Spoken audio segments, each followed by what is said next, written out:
Mas vamos direto para a palavra. Eu queria trazer 6 grandes lições para todo pai. E nós vamos extrair de Paulo. Paulo não tinha filhos biológicos, mas ele enxergava a igreja como seus filhos. E é o que eu tenho pedido a Deus para o meu coração. O dia que eu não subir aqui com um coração de pai, mas eu vir aqui com um coração, Toninho, de um pregador, de um expositor, de um professor, de um conferencista, que Deus me remova daqui. Porque eu tenho entendido que igreja precisa ser como uma grande família, onde o pai olha para os seus filhos, sonha com os seus filhos, chama a atenção dos seus filhos. E nós vamos ver aqui Paulo chamando a atenção da igreja de Corinto, uma igreja muito amada. Eram seus filhos, e por ser filho dava muito trabalho para ele, mas em momento algum ele deixou de amar os seus filhos, Então, esta semana também foi aniversário da minha mãe, e nós pegamos lá os filhos, tudo conversando a respeito de casamento. E eu conversava com o Devani, cadê ele? Está aí? E eu me lembrava, está lá fora, né? E eu me lembrava quando nós fomos para, acho que, não sei se foi Praia Grande ou Bertioga, que não tinha, há 20 e poucos anos atrás, não tinha tanta facilidade de lugar para tomar banho, e nós levávamos galões de água para poder tirar o sal para a gente subir a serra. A gente fazia o bate e volta, e levávamos uma piscininha pequenininha para eles brincarem, porque eles não gostavam muito os adultos gostavam da praia, mas eles preferiam a piscininha. Então a gente enchia a piscininha com a água da praia e ficávamos lá com eles. E eu falei, nossa, aqueles que eram crianças, que a gente tomava, dava banho neles, tirava a fralda no meio da praia, e hoje já conversando a respeito de casamento, eu falei, nossa, como o tempo voa, Quando nós amávamos mais os nossos filhos, em todas as fases, cada fase é importante, e por isso nós precisamos ter este coração. Um líder de célula que não tem um coração de pai, desiste da célula, porque célula dá trabalho, irmãos. Agora, quando nós temos este coração, não de um líder, não de um gerente, o que as células precisam não é de um melhor gerente, de um melhor estrategista, não, o que a célula precisa é de um pai apaixonado, que sonha e que se preocupa com seus filhos. E é assim que eu enxergo o apóstolo Paulo, alguém preocupado com seu filho. E aqui nós temos mães, que são meio que mãe, meio que pai, que acaba na ausência, por um motivo, ou pais ausentes, ou mesmo porque o pai já foi recolhido, mas ele permanece. Ela acaba assumindo este papel de mãe e papel de pai, e quando se torna avô e avó, a coisa dobra ainda. Eu não vejo a hora de ser avô, irmãos. Eu ando por aí, eu tenho uma inveja santa de alguns. Eu já me sinto meio que vô. Ainda não, viu, Davi e Arthur? Ainda não. Momento certo, a hora certa. Mas como eu tenho vontade de ser vô, deve ser um negócio muito gostoso, Mas vamos lá, chega de prosa. 2 Coríntios, abra sua Bíblia, 2 Coríntios, capítulo 2, e eu vou deixar minha esposa ler todo o capítulo, ele é pequeno, e depois eu quero pontuar 6 grandes lições a respeito deste texto. Vamos lá? Pode ler. Por isso, resolvi não fazer outra visita que causasse tristeza a vocês. Pois, se os entristeço, quem me alegrará senão vocês, a quem tenho entristecido? Escrevi como escrevi, para que quando eu for, não seja entristecido por aqueles que deveriam me alegrar. Estava confiante de que todos vocês compartilhariam da minha alegria, pois eu escrevi com grande aflição e angústia de coração, e com muitas lágrimas. Olha como está o coração de Paulo. Angústia e lágrimas. Filhos nos fazem chorar muitas vezes, irmãos, muitas vezes, mas continua sendo filho. E aqui a gente vê esse coraçãozão de Paulo, um pai que muitas vezes, olhando para a situação dos filhos, as lágrimas caíam dos seus olhos, o coração apertava. Bem-vindo ao time dos pais. Sequência. Angústia de coração e com muitas lágrimas, não para entristecê-los, mas para que soubessem como é profundo o meu amor por vocês. Perdão para o pecador, verso 5. Se alguém tem causado tristeza, não a tem causado apenas a mim, mas até certo ponto a todos vocês, sem ser demasiadamente severo. Ó, sem ser como? A gente chora, chora. Chega a hora de correção, chega a hora da correção. Mas olha Paulo, o paizão, dizendo, não sendo demasiadamente severo. Não sejam demasiadamente severos. Sequência. A punição que foi imposta a este pela maioria é suficiente. Agora, ao contrário, vocês devem perdoá-lo e consolá-lo, para que ele não seja dominado por excessiva tristeza. Olha aqui, ó, eu vou trabalhar isso aqui daqui a pouquinho, mas eu só quero reforçar. Olha aqui, perdoá-lo e o que mais? Consolá-lo. Porque a repreensão, ela tem a finalidade, viu, de não produzir, ela não pode produzir uma tristeza excessiva. Porque tem correção que exagera, e aí a tristeza, que ela precisa ser momentânea, passa a ser contínua. Aí não. Sequência. Verso 8. Portanto, peço-lhes que reafirmem o amor que têm por ele. Ó, peço que... Mas não corrigiu? Corrigiu. Mas agora, depois da correção, tem que reafirmar o quê? O amor que vocês têm por aqueles que vocês corrigiram. Não é só corrigir. Tem que corrigir, mas depois da correção, reforçar o quê? O amor que você tem por ele. Vamos lá. Eu escrevi com o propósito de saber se vocês seriam aprovados, isto é, se seriam obedientes em tudo. Se vocês perdoam alguém, eu também o perdoo. Aquilo que perdoei, se é que havia alguma coisa para perdoar, perdoei na presença de Cristo por amor a vocês, a fim de que Satanás não tivesse vantagem sobre nós, pois não ignoramos as intenções dele. Ó, Satanás procura ter vantagem sobre nós na hora da correção. Vamos lá. Ministros da nova aliança, verso 12. Quando cheguei a Troade para pregar o evangelho de Cristo e vi que o Senhor havia aberto uma porta para mim, não tive sossego no meu espírito por não ter encontrado ali meu irmão Tito. Por isso, despedi-me deles e fui para a Macedônia. Graças a Deus que sempre nos conduz triunfantemente em Cristo e por nosso intermédio exala a fragrância do seu conhecimento em todo lugar. Em algumas versões está perfume, certo? Alguém tem alguma versão escrita perfume? Seu perfume. Vamos lá. Porque para Deus somos o aroma de Cristo entre todos os que estão sendo salvos e entre os que estão perecendo. Para estes somos cheiro de morte, para aqueles fragrância de vida. Entretanto, quem está capacitado para tanto?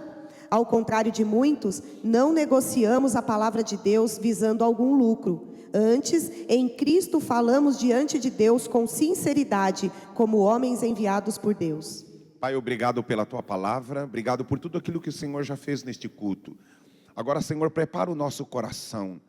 Nós precisamos ouvir a tua voz. Traz clareza aquilo que o Senhor escreveu, sabendo que nós estaríamos aqui nesta manhã. Fala conosco, Espírito Santo. Remove toda distração, toda cegueira e toda surdez, em nome de Jesus. Amém, amém e amém.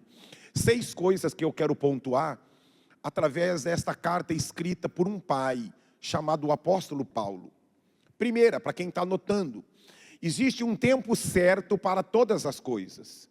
Nós percebemos o finalzinho do capítulo 1, ele é o início também, ele continua tratando a mesma coisa, aonde Paulo estava triste, e ele muda de planos. Ele estava intencionado em visitar os Coríntios, a igreja de Corinto, mas ele percebeu que ele estava excessivamente triste.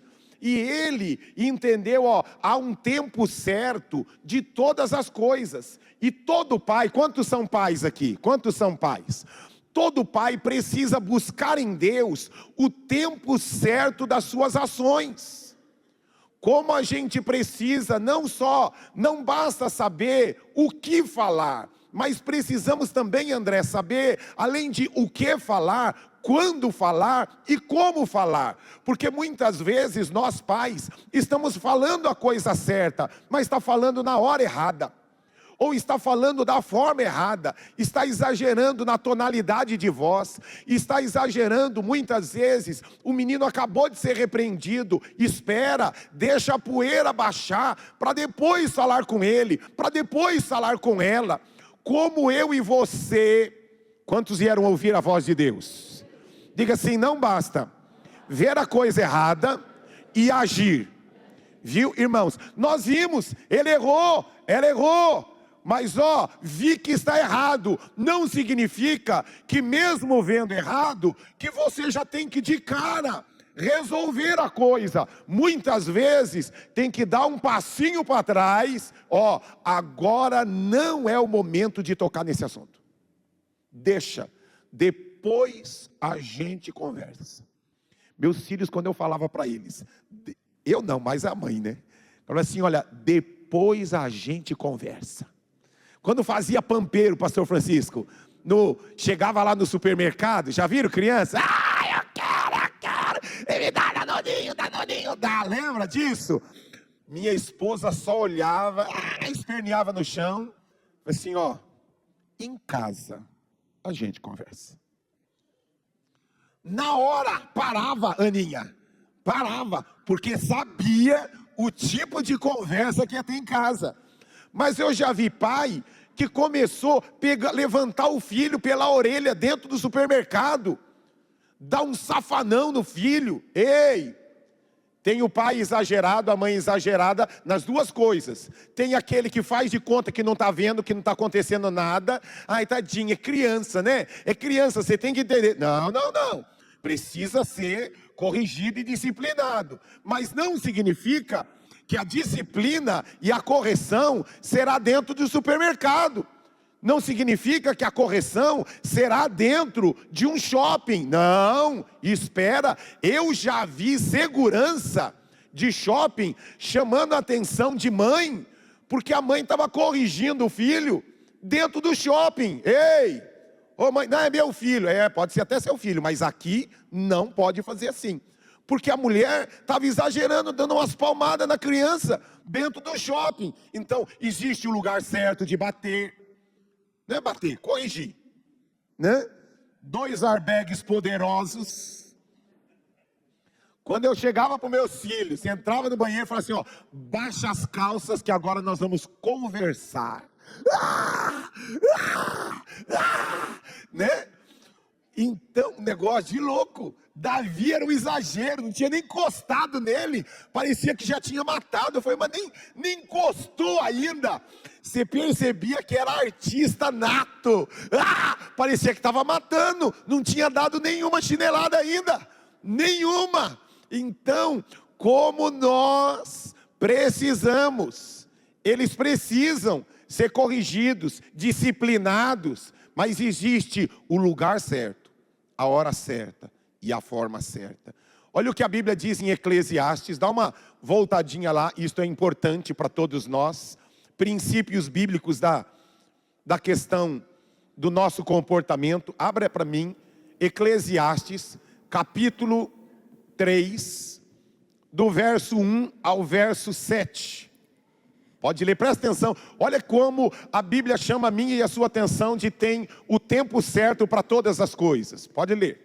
Para tudo há uma ocasião certa, há um tempo certo para cada propósito debaixo do céu. Tempo de nascer e tempo de morrer. Tempo de plantar e tempo de arrancar o que se plantou. Tempo de matar e tempo de curar. Tempo de derrubar e tempo de construir. Tempo de chorar e tempo de rir. Tempo de prantear e tempo de dançar. Tempo de espalhar pedras e tempo de ajuntá-las. Tempo de abraçar e tempo de se afastar. Tempo de procurar algo e tempo de desistir de sua busca. Tempo de guardar e tempo de jogar fora.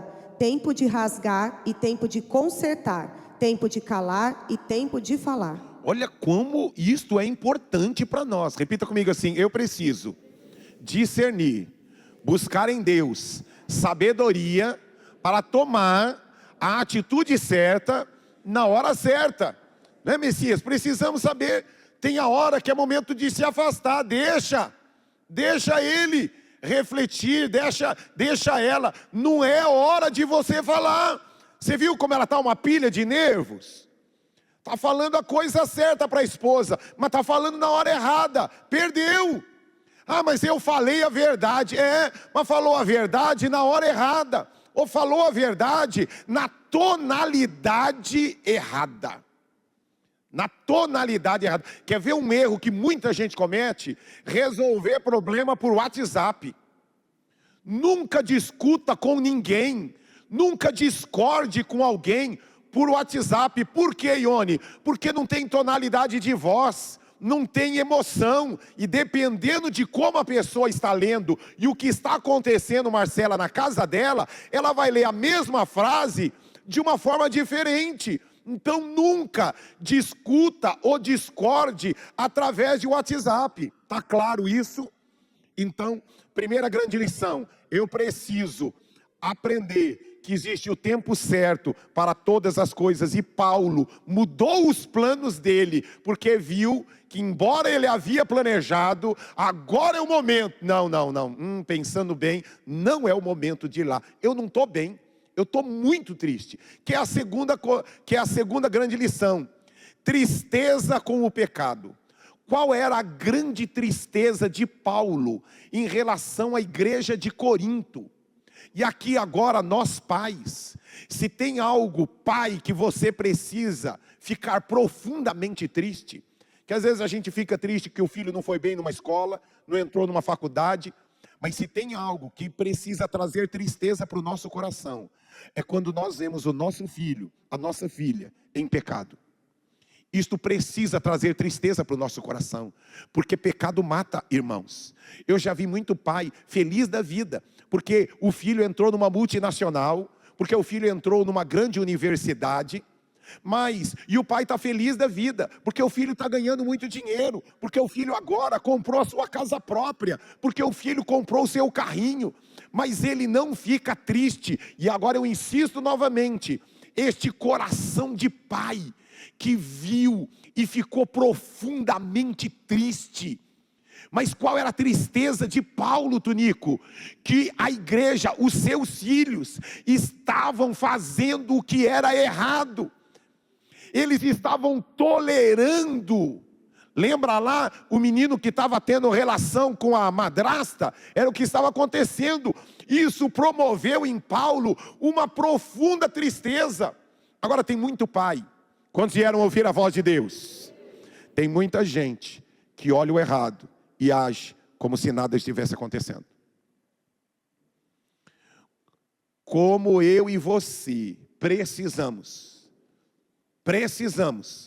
chamar pecado de pecado. Continua amado, continua filho, continua valorizado, continua acolhido. Todavia, o meu filho, a minha filha, precisa saber que aquilo é pecado, e que pecado mata, irmãos. Pecado mata. O ser reprovado em um vestibular pode te levar a não entrar numa grande faculdade. O ser reprovado em uma entrevista pode te levar a não entrar numa multinacional, ou em uma grande empresa, ou perder um grande contrato. Mas a pior coisa, irmãos, é que o pecado, mais do que destruir neste mundo, nos impede de estarmos na presença de Deus. Porque a Bíblia diz que o que nos separa de Deus se chama pecado. Tem gente que está na casa de Deus, mas não está com o Deus desta casa. Você entende isto? Você entende isso? Como eu e você precisamos falar com amor, mas ao mesmo sermos firmes com os nossos filhos, com os netos, com os bisnetos. Filho, isso é pecado, e isso te distancia de Deus. Deus continua amando você, mas você precisa se arrepender disso, filho, porque era isso que estava no coração de Paulo. Eu me lembro, já mencionei aqui, de um pastor uma vez que veio falar comigo, triste, e ele entrou na minha sala chorando, ele e a esposa, chorando, porque o filho dele estava pedindo divórcio, e eu havia feito o casamento do filho, e ele chorando, porque o filho estava pedindo divórcio, e eu fiquei feliz com a tristeza, porque realmente divórcio machuca, mas ele chegou para mim e pediu, eu queria que você orasse por mim, e orasse para que o divórcio não ocorresse. Foi assim, ó, não vou orar nem por você e nem pelo divórcio. Falei, mas como não? Eu vim aqui chorando para que você ore. Eu não quero, eu não aceito divórcio na vida do meu filho. Nunca ninguém se divorciou na minha família. Falei, esse é o grande problema. Porque você não está preocupado com a eternidade do seu filho. Você está preocupado com a sua reputação diante da sua família. Seu filho está casado com uma mulher que não teme a Deus, não ama a Deus. E você, seu filho, não busca Deus, não tem profundidade, não se relaciona com Deus. E você nunca me procurou chorando por causa disso. Fiz o casamento do seu filho por amor a você, pensando que você ia tratar ainda mais forte do seu filho. Mas você não fez isto. Você nunca chorou por causa da eternidade do seu filho. Mas agora você está chorando por causa do divórcio do seu filho. Não estou te entendendo. A sua preocupação não é com o seu filho. A sua preocupação é com você mesmo. Seu orgulho e sua reputação. Sua imagem diante dos homens. Eu não ligo para a sua imagem. Eu me importo é com a eternidade do seu filho. Irmãos, como a gente precisa. Está aqui, ó, Paulo, a grande preocupação de Paulo, irmãos. A igreja de Corinto era uma igreja próspera. É uma igreja cheia de recurso, de homens inteligentes. Mas toda a prosperidade da igreja de Corinto, toda a capacidade intelectual dos membros da igreja de Corinto, não eram capazes de alegrar o coração de Paulo. Paulo estava triste, porque eles estavam tolerando o pecado. Tornou-se normal assistir pornografia, tornou-se normal mentir, tornou-se normal roubar, tornou-se normal não buscar a Deus, não orar, não buscar a presença de Deus, tornou-se normal o homossexualismo, tornou-se normal as práticas que desagradam e afastam a presença de Deus. Não, não expulse, mas ao mesmo tempo, você precisa dizer que pecado continua sendo pecado. Amém? Segunda grande lição. Terceira grande lição do texto: a importância da disciplina. A ênfase de 2 Coríntios, ela enfatiza aqui uma disciplina eclesiástica. Como pais hoje, irmãos, pense em alguém que foi corrigido pelo seu pai, sou eu. Quando era pititico, irmãos, alguns aqui já ouviram essa história. Eu tinha 6 anos de idade, meu pai tinha me corrigido tanto, eu nem sabia porque eu era corrigido. Teve um aniversário da minha mãe essa semana, que crime que cometeram comigo. Falando que eu, que sou o mais velho, nunca fui corrigido. É porque era um pequenininho, não viu quanto o mais velho apanhava. Entendeu? É que pimenta nos olhos dos outros é refresco, né? Eu era o mais velho, era sempre culpa minha. Eles aprontavam, minha irmã e meu irmão aprontavam e a culpa era minha. Por isso eu era o que mais apanhava na minha casa, o mais disciplinado. Mas eles não enxergam isso. Eles não enxergam isso. Mas tudo bem, eu sei porque eu que fui corrigido. Mas o que eu quero dizer é que houve uma vez que eu era tão corrigido, que eu falei assim: ninguém me ama nessa casa, meu Toninho. Ninguém me ama. Aí sabe o que eu fiz, Marcela? Peguei uma mala maior do que eu, coloquei todas as minhas roupas, e aí eu fui arrastando no portão. Olha, parece que eu estou vendo a cena. Rua Caranaíba, número 24, em Guaianazes. Peguei lá a mala que era maior do que eu, e fui lá, Márcio, arrastando a mala. Aí meu pai, que estava no quintal: o que é isso, menino? A mala? Minhas roupas. Mas para que essa mala cheia de roupa sua? Ninguém me ama nessa casa, então eu estou indo embora, vou procurar alguém que me ama. Irmãos. Irmãos. Meu pai falou assim: vem cá que eu vou revelar o meu amor por você. Sabe aquela música do Roberto Carlos? Como é grande o meu amor por você. Me levou no banheiro, irmãos, baixou as calças, pegou a cinta e deu, irmãos. Mas deu. Assim, você nunca mais faça isso na sua vida, seu moleque. Mas olha, deixa eu dizer uma coisa. Eu, quando criança, não entendia. Mas depois que cresci, eu vi a importância da disciplina. Mas a gente vive hoje uma fase, irmãos, que porque os nossos filhos não aprenderam a ser disciplinados quando criança, agora nós estamos hoje, a gente sente isso nas igrejas. A pessoa está fazendo alguma coisa errada, a gente descobre, a gente pega e fala assim, por amor a você, você não pode tocar mais, você não pode mais liderar uma célula, você precisa colocar em ordem a sua vida, porque tem algumas coisas sérias na sua vida que precisam ser colocadas em ordem. Sabe o que o cara faz? Ele vai embora da igreja, não aceita a disciplina. Antigamente, eram os exageros. Alguns aqui fazem parte da época, Batista pegou essa fase, onde a pessoa tinha que ir lá na frente, confessar o pecado, lembra, Batista? Publicamente, pedir perdão para todo mundo. Eu preciso confessar que eu saí com meu vizinho, que eu saí com a vizinha. Tinha que falar, e aí o povo na igreja, nossa! Aí tinha aquelas irmãs, ninguém me enganou, eu sabia, eu sempre era uma fofocaiada na igreja, ficava todo mundo, nunca me enganou, mas a pessoa tinha que ir lá, e ficava sentadinho no dia da ceia, ele tinha que ir no culto da ceia, mas ele ficava no banco da disciplina. Lembram? Quantos pegaram isso? Aqui, ó, alguns irmãos pegaram. Ficava sentado no banco da disciplina. Os irmãos sabiam que nem serve a ceia lá, porque eles estão tudo em disciplina. 3 ceias sem poder tomar ceia. Então, os negócios. Agora, olha só, preste atenção aqui. Por que as pessoas se submetiam, Aguinaldo, àquilo na época? Porque desde criança, eles eram disciplinados na escola e pelos pais. Eu me lembro, irmãos, que a professora achou que eu estava colando, eu não estava colando, mas na cabeça dela eu estava colando. Me mandou ir lá na frente e passar a aula inteira virado para o quadro de aula. Hoje isso é chamado de bullying. Mas deixa eu dizer uma coisa, aquilo cooperou para o meu bem. Eu nunca tive problema com bullying. Nunca tive problema com bullying. Por quê? Porque eu fui extremamente corrigido pelo meu pai. Daqui a pouquinho nós vamos tudo almoçar na casa do meu pai. Minha mãe então, irmãos, como eu fui disciplinado pela minha mãe.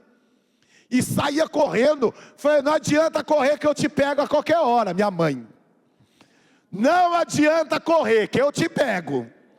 Ah, irmãos, era melhor parar de correr, porque eu tentava, o Davi tem a quem puxar, e o Arthur também. Eu tentava, saía correndo, e aí falou, não adianta tentar correr, porque eu vou te pegar a qualquer hora, menino, e vai ser pior. Aí eu congelava.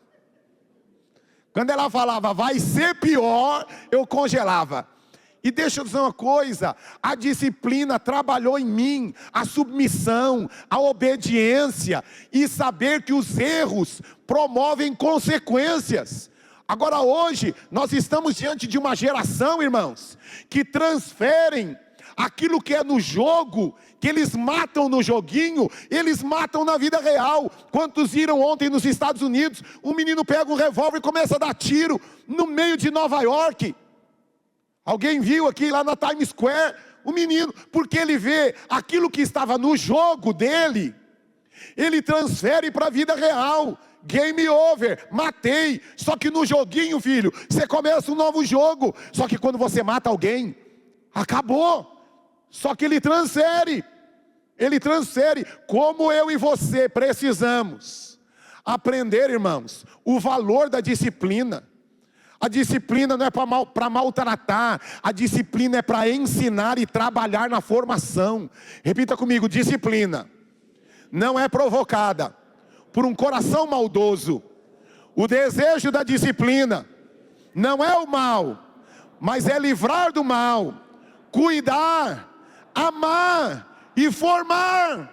Eu fui formado por isso, irmãos. Eu nunca tive problema com o chefe, que um monte de gente, aquele gerente é terrível, aquele gerente, eu falei que você não conhece minha mãe. Aquele diretor é terrível. Você não conhece minha avó, avó Maroca. Você não, o nome da minha avó se chamava Maroca. Você não conhece a dona Maroca. Aí é que você vai saber o que é uma chefe dura.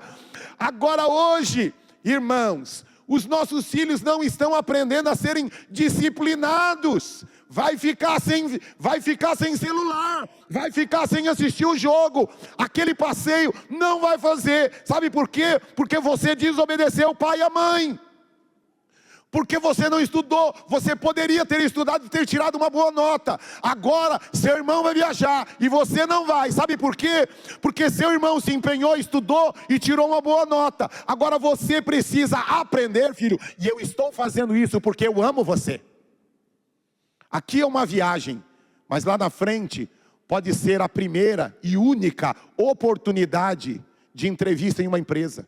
Quanta gente eu já não vi perdendo emprego em excelentes empresas. Sabe por quê? Porque disse, não leva o desaforo para casa. Não leva o desaforo para casa. Quem é que usa essa expressão, não leva o desaforo para casa? É filho que nunca foi corrigido e disciplinado para o pai. Eu não estou dizendo que precisa dar varada nele. Sempre, eu tive muita varada. Mas tá bom, você não quer corrigir com varada? Eu tive varada, chinelada, violada. Eu tive tudo, irmãos. Tudo que minha mãe enxergava na frente. Minha mãe, eu te amo, viu, mãe? Daqui a pouco eu estou aí. Mas, irmãos, tudo que minha mãe enxergava na frente era instrumento de correção. O Tininho também fazia isso com o André. E nem por isso deixei, irmãos. Deixei de amar minha mãe. Eu sou apaixonado pela minha mãe. Apaixonado pelo meu pai. Agora muitos de nós, a falta de disciplina está gerando verdadeiros monstros dentro de casa. Monstros dentro de casa, que quando a namorada fala não para ele, ele quer matar a namorada. A Bíblia fala que isso não é novo, irmãos. A Bíblia fala de um sacerdote chamado Eli, que nunca corrigiu o seu pai, que nunca foi corrigido pelo seu pai, os filhos de Eli. E a ausência de correção levou à morte dos dois e à morte do pai. A Bíblia fala de Davi, o homem segundo o coração de Deus. Ele nunca havia repreendido Absalão. Nunca havia dito não para ele. Irmãos, você quer preparar o seu filho para um casamento? Quer preparar sua filha para um casamento? Quer preparar seu filho para conhecer a Deus? Ensine o seu filho a ouvir a palavra não. Agora não, amanhã, ano que vem, esse ano não. Não vai viajar, não. Como nós precisamos, viu, irmãos, aprendermos a ser disciplinados. Quanta gente já passou por aqui. E olha, irmãos, que pensa num cara que é florzinha de Jesus. Sou eu. Perto de um monte de cara por aí. E quanta gente já saiu daqui porque eu disse não. Não fui grosso, estúpido. Mas você percebe que é gente que é indisciplinada. Indisciplinada. Que não sabe ouvir um não. Agora não vai fazer. Mudou de posição. Sabe por quê? Porque ele desde criança, era ele quem dominava o pai e a mãe. O filho dizia, eu quero no vermelho. Não, filho, eu coloquei a xícara azul para você. Não, eu quero no vermelho. Não, filho, a xícara é azul, essa aqui, papai e a mamãe já colocou aqui para você. Eu quero no vermelho. Aí o que o pai e a mãe faz? Tira da azul e coloca no vermelho. O que está trabalhando ali? Está trabalhando na desobediência do filho, insubmissão, ausência de disciplina. Vocês entendem, irmãos? Por que tem tanto pai que diz que o sonho é que o filho vá servir o exército, a marinha, a aeronáutica? Porque tantos homens de Deus são usados poderosamente que são policiais? Porque no quartel eles aprendem a se submeter à autoridade. Sim, senhor. Não, senhor. Agora, nós precisamos, entende isso. Qual foi a... Pode falar.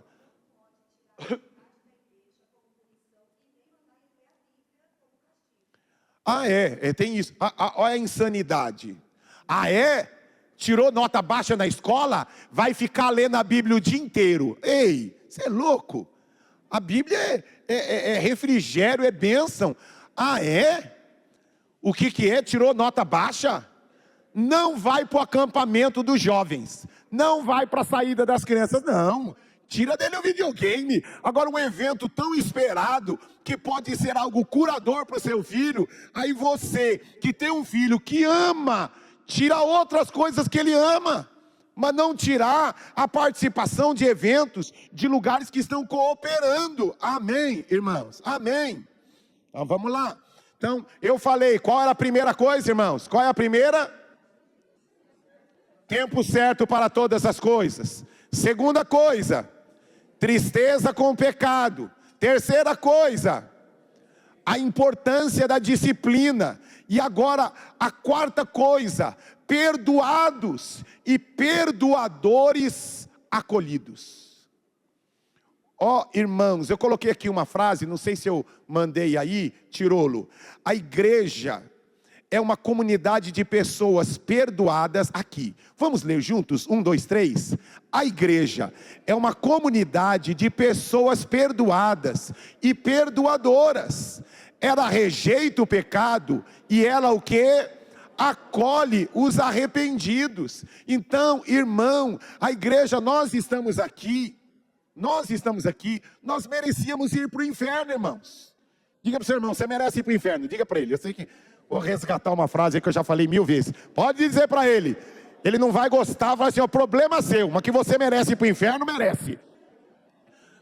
Ai, pastor, mas eu sou tão bonitinho. Eu sou corintiano. Aí é o quinto dos infernos. Viu, irmão? Ir para o inferno é para o São Paulino. Agora para o corintiano é ir para o quinto dos infernos. Lá atrás.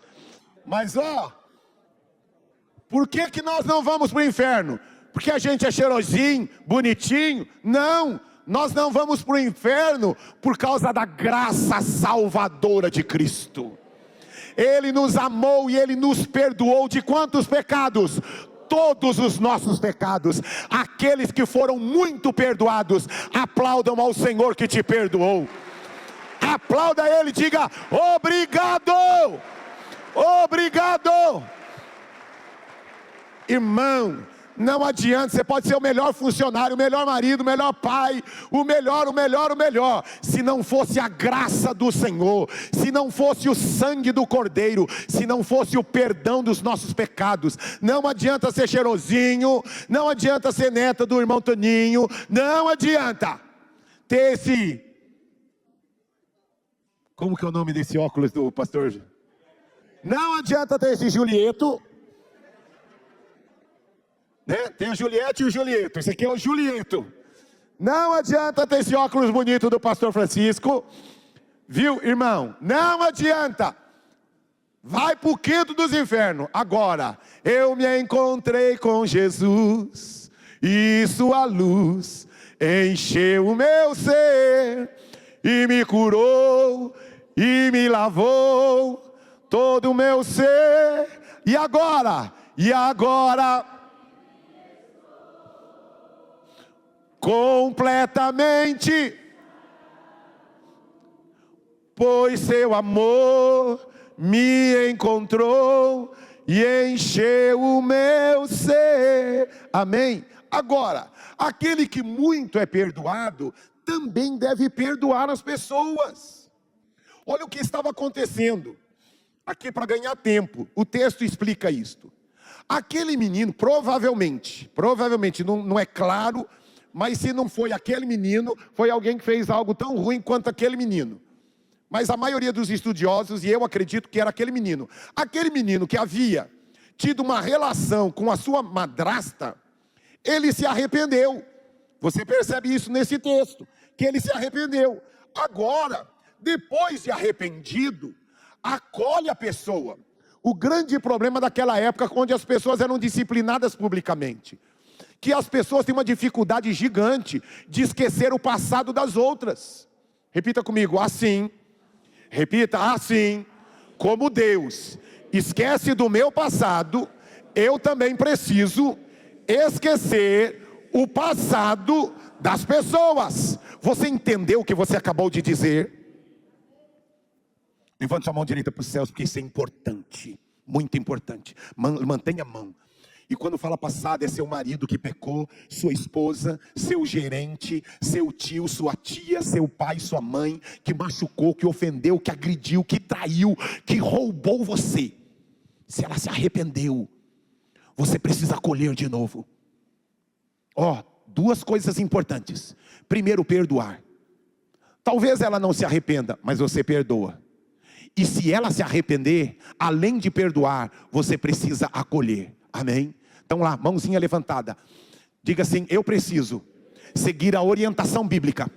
A Bíblia diz que eu preciso esquecer do passado das pessoas, perdoar, e depois de ver frutos de arrependimento, acolher novamente. Baixa a mão. O marido confessou o pecado: errei, pequei. Aí a mulher diz: perdoei você, mas nunca vou esquecer o que você me fez. Ei, não é bíblico isso. Você veio ouvir a voz de Deus? Perdoei você, mas nunca mais será do mesmo jeito. Ei, a Bíblia nos ensina algo chamado resiliência. Pecado arrependido, pecado confessado, é pecado perdoado. A Bíblia diz que Deus joga o nosso pecado no mar do esquecimento dos seus pecados. A Bíblia diz: eu, o Senhor, não me lembro mais. Agora, se Deus não lembra, quem é você para ficar lembrando? Você lembra o que você fez em 1913? Você lembra o que você fez na Copa de 70? Eu me lembro. Naquele grande dia, naquele fatídico, eu nunca vou me esquecer. Quantos vieram ouvir a voz de Deus? Nunca use, nunca fale para ninguém: eu nunca vou esquecer do que você me fez. Porque Deus não age assim comigo e com você.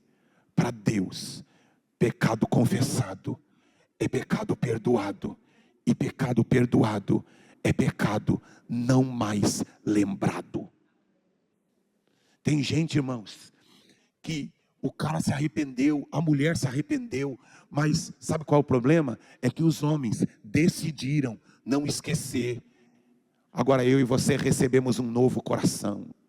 Recebi um novo coração do Pai, coração regenerado, coração transformado, coração que é inspirado por Jesus. Como fruto deste novo coração, eu declaro a paz de Cristo. Te abençoo, meu irmão. Preciosa é a nossa comunhão. Irmãos, eu fico tão triste. Existem pessoas que, se me veem na rua, elas atravessam o outro lado. Eu sei do que eu estou falando. Tem gente que, se me vê no shopping, ele baixa a cabeça e entra dentro de uma loja. Na minha concepção, eu não fiz nada de errado. Mas na cabeça dela, eu entendo. Na cabeça dela, eu ofendi, eu agredi. Tudo bem. Ainda que eu não me arrependa, olha o que eu estou querendo ensinar. Ainda que eu não me arrependa, porque para mim eu não fiz nada de errado. Repita comigo assim: tem muita gente que para mim me ofenderam, me agrediram, mas talvez elas nunca reconheçam isso como errado. Você está entendendo isto? Talvez pessoas que ofenderam e machucaram você, talvez elas nunca vão se arrepender do que fizeram, porque para elas não erraram. Agora, não é por causa disso, Eduardo, que você vai ficar carregando algo chamado ressentimento. O ressentimento é uma isca de Satanás que cria barreira e que mata o homem.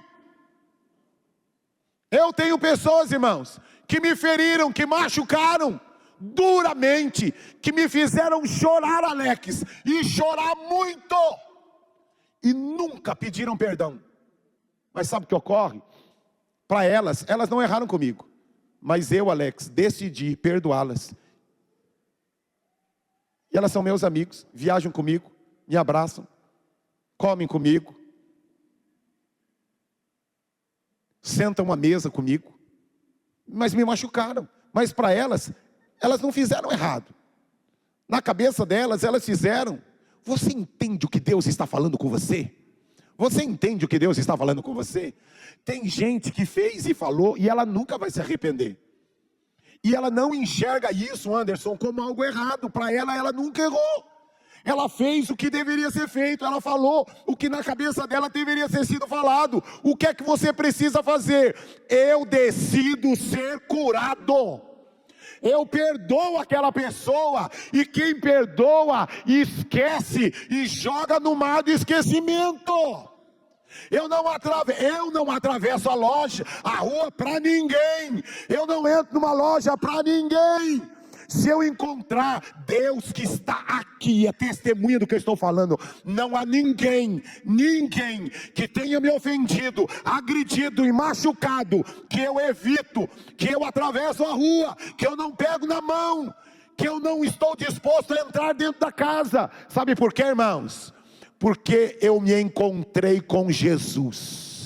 Não sou mais eu quem vivo, mas é Cristo quem vive em mim. E não sou eu que convenço as pessoas do erro, é o Espírito Santo que convence. Se o Espírito Santo não convencer a outra pessoa de que ela está errada, quem sou eu, Marcos, para dizer para ela que ela está errada? Amém? Vamos lá, sexto e último ponto. Quinto, foco e combustível de Paulo, né? Olha que coisa, Paulo ele menciona lá no verso 14, graças porém a Deus, que em Cristo sempre nos conduz em triunfo. Olha que coisa poderosa. Paulo está falando dos perrengues, das dificuldades que ele tem. Repita comigo, nesta vida, Jesus disse que eu teria um monte de perrengue, um monte de gente chata, um monte de angústia, de tribulação, tá? Faz parte. No mundo tereis aflições, mas ele disse, tem de bom ânimo, eu venci o mundo e vocês vão vencer também. Então para Paulo aqui mencionou as tristezas, as angústias, mas ele abriu o coração dele. Mas agora Ju, sabe o que ele faz? Ele aponta para onde ele está olhando. Graças a Deus que sempre me conduz em triunfo. Essas pessoas que me machucaram, Deus usou todo esse machucado, irmão Toninho, para trabalhar na minha vida, porque aquilo que não me destrói, me faz, Luciana, um homem mais forte. Aquilo que não me derruba, me levanta ainda mais. Aquilo que não me desmorona, aquilo me faz me construir. Para Paulo, que ficou triste com a situação de Corinto, mas ele mostra aonde está o foco dele. O foco dele, eu vou morar no céu, eu vou morar no céu, lá na cidade santa, eu vou morar no céu. E ele diz isso, graças a Deus, que sempre, Adriana, sempre me conduz em triunfo. Tem coisa que eu não entendo, mas todas as coisas, Cleison, estão cooperando para me fazer um homem mais do que vencedor. Vamos aplaudir ao Senhor por isso, glória! E ele menciona, irmãos, o perfume, Paulo aqui, ó, porque eu uso às vezes a questão de jogo de futebol. Eu usei na semana passada o filme do Superman. Às vezes eu uso meus cachorrinhos Nick, Luna e Pitoco. Irmãos, quanto que aqueles cachorrinhos, Deus usa meus cachorrinhos para falar comigo. Quantas vezes. Aí agora a gente vê Paulo usando algo que ocorria em Roma e trazendo para o contexto de igreja. Quando ele fala de perfume suave, mencionando Cristo, ele está fazendo um paralelo com o que ocorria em Roma. E Paulo isso viu muitas vezes. Quando um general romano vencia uma cidade, e ele vencia aquela cidade, o general romano entrava com seus soldados na cidade de Roma, e Paulo viu isso inúmeras vezes. O soldado, o grande general, vencedor, ele entrava na frente. O povo romano começava a jogar perfumes para que se tivesse um cheiro de vitória, perfume de vitória. E por isso Paulo fala que nós precisamos exalar o perfume de Cristo, porque o nosso comandante, o nosso general é Jesus. E Ele vai entrar no céu de forma triunfante, trazendo o seu exército poderoso. A Bíblia diz: tantos como a areia da praia, tantos como a areia do mar. E nós vamos entrar com aquele general poderoso, cantando que valeu a pena. Lutamos, temos dificuldades, mas nós fomos triunfantes. O nosso general é Cristo, seguimos os seus passos, diz Ademar de Campos. Então, e aquele povo soltava. Então, quando começava a cidade de Roma, sentia todo aquele aroma, aquele perfume, e era perfume de vitória. Agora tinha um detalhe: no final, depois que entrava todos os soldados vitoriosos, aquela cidade que foi conquistada, os inimigos entravam atrás. Todos eles seriam mortos. Para os romanos, o perfume era perfume de vida, de vitória. Para eles, para a cidade conquistada, era perfume de morte. Eles sabiam que depois que entrassem na cidade, todos eles seriam mortos. Por que Paulo faz este paralelo? Ouça aqui, preste atenção. Só existe dois tipos de fim do homem: ou a vitória eterna, ou a morte, a escravidão eterna. Não existe um terceiro caminho. Aquilo que para nós será celebração e perfume de vitória, para aqueles que negaram a Jesus, que amaram mais este mundo, André, do que o Senhor deste mundo, Messias. Aquele grande dia que será dia de vitória para nós. Aqueles que negaram a Jesus, Adriano, aquele grande dia não será dia de alegria, será dia de morte e de destruição. Como eu e você precisamos ter isso no nosso coração. Amém? Diga assim: eu preciso ter o perfume de Cristo, perfume de vitória. Amém? Diga assim: eu nasci para ser vitorioso. E agora, sexta e última coisa, enquanto a banda sobe aqui. Ele menciona: sempre haverá. Irmãos, não é algo novo. Sexto, os mensageiros de Deus. No último versículo, ele menciona que nós não somos mercadejantes, nós não somos mercenários. Ó, irmãos, olhe para mim aqui. Esquece aqui a banda que está subindo aqui. Ó, sempre, não é algo novo, viu, Jarbas? Terem pregadores que falam e que ocultam a verdade. Saber que tem um monte de igreja que não fala sobre pecado. Nós vimos uma entrevista, um pastor, fiquei frustrado, que eu gostava dele. Até que ele deu uma entrevista dizendo que já tinha 15 anos que ele não mencionava a palavra pecado em cima do púlpito. E aí o entrevistador perguntou: mas por que pecado não é algo tão importante? Não, o pecado agride as pessoas. É uma palavra pesada. Só que o pecado mata e condena o homem à perdição eterna. Mas isso não é algo novo, irmãos. Por isso que eu procuro tomar cuidado com esses vídeos curtos de muito pregador, que é bonitinho, que é gostoso, que a mensagem é tão bonitinha, que se você mandar para um macumbeiro, para um feiticeiro, para um ateu, para qualquer um, ele vai ouvir e falar: nossa, obrigado, que mensagem legal. A gente precisa tomar cuidado, porque na época de Paulo, irmãos, na época de Paulo já havia isso. Homens que estavam interessados no dinheiro das pessoas, e para não perder o dinheiro das pessoas, para não perder dizimista, para não perder ofertante, eles não tocavam em assuntos que poderiam levar as pessoas a ganhar a vida eterna. Como eu e você precisamos valorizar aquilo que Deus está fazendo entre nós, irmãos. Tem muita coisa que precisa ser trabalhada, tem muita coisa que precisa ser melhorada em nós, mas a gente continua chamando o pecado de pecado, Valorize o que Deus está fazendo entre nós. Nós não estamos treinando gerentes, nós estamos treinando pais, líderes de célula. Eles aqui que me ouvem constantemente, os líderes de célula. Eu não quero gerente, eu não quero diretor, eu quero pais. Gente que olha para a célula com um coração de pai. Pai que sonha, que se preocupa, que liga, que visita, que chora. Que chora quando vê o filho se distanciando de Deus. Que chora pela dificuldade. Como eu e você precisamos, neste dia dos pais, termos este coração. Por que eu não fico assim, trabalhando tanta questão teológica da questão do dízimo? Porque dízimo e oferta, irmãos, não é para o distante, não é para o bastardo. Dízimo e oferta é para filho. É para quem ama a casa do seu pai. Tenho desejo de investir alegria.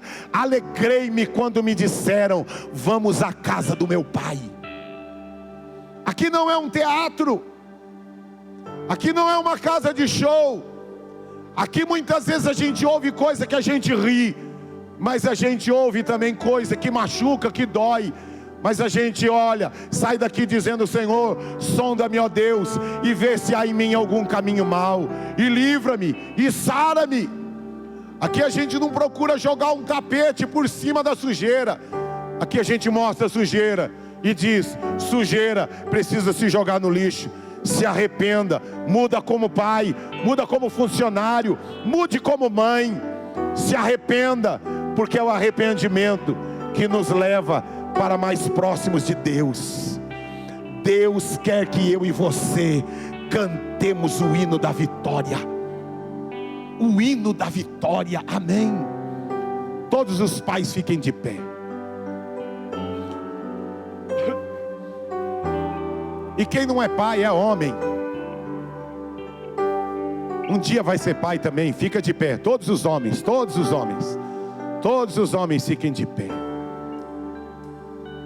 Ouça aqui, pais. Como eu e você, cadê, ó os pais, olhem para mim. Como eu e você temos uma responsabilidade diante de Deus. Não é de criar filhos, mas é trabalhar na formação dos nossos filhos. Está aqui, eu acabei de usar o exemplo de um homem que nunca teve um filho biológico, mas que eu e você somos resultados da paternidade daquele homem.